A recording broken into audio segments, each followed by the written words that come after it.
کوردستان ئەوەدان ئەبێ لە سایەی ئەم حکوومەتە نوێیە و ئێمە وەکو خەڵکی کوردستان گشتمان چاومان لەو حکوومەتەیە و ئەبێ ئەم حکوومەتە حکوومەتی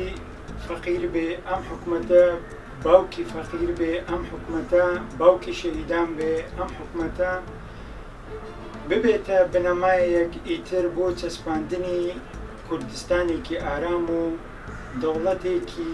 کوردی کە چەندین ساڵە چاومانلەیەتی. هیوادارین و گەشببینین بەوەی کە حکوومەتی هەرێمی کوردستان حکوومەتێکی سەرکەوتوو پێشکەوتوو دەبێ. هیوادارین لە ڕووی دائیرە و دەوائیریشەوە بتوانن خزمەتێکی باشتر و سەریعتر و گونجاوتر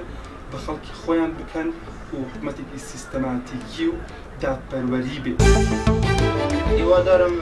داهاتووی گەنجەکان بەباشی ببینن و مستەقبەلیان باش بکەن و ئیش و تەعینات و شتی هەڵبکەنەوە و شتی باشتر و بۆ گەنجەکان دابینکەن و